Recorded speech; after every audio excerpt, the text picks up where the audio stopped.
கண்ணியத்திற்குரியவர்களுக்கு அஸ்ஸலாமு அலைக்கும் வரஹ்மத்துல்லாஹி தஆலா வபரகாத்துஹு. இந்த 6 விஷயங்களை நம்ம வாழ்க்கையில் எந்த நேரத்திலும் தாமதிக்க கூடாதுன்னு நபி ஸல்லல்லாஹு அலைஹி வஸல்லம் அவங்க சொல்லியிருக்கிறாங்க.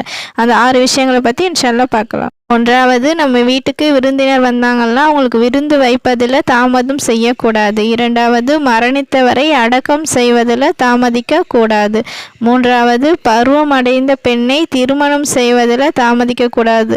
நான்காவது, நம்ம ஒருத்தவங்க கிட்ட கடன் வாங்கியிருந்தோம்னா அந்த கடனை திருப்பி செலுத்துவதில் தாமதம் செய்யக்கூடாது. நம்ம கிட்ட பணம் வந்த உடனே அந்த கடனை திருப்பி செலுத்த வேண்டும்.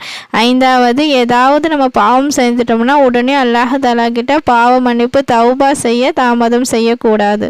ஆறாவது, தொழுகை அதற்குரிய நேரத்தில் தொழுகாமல் தாமதம் செய்யக்கூடாது. நபி ஸல்லல்லாஹு அலைஹி வஸல்லம் சொல்கிறாங்க, தொழுகை அதற்குரிய நேரத்தில் தொழுகிறவங்களே சிறந்தவர்கள்னு நபி ஸல்லல்லாஹு அலைஹி வஸல்லம் சொல்கிறாங்க. இன்ஷா அல்லாஹ் இந்த 6 விஷயங்களை நம்ம வாழ்க்கையில் எந்த சூழ்நிலையும் தாமதிக்கக்கூடாது. இந்த பதிவை உங்கள் நண்பர்களுக்கும் ஷேர் பண்ணுங்கள். அஸ்ஸலாமு அலைக்கும்.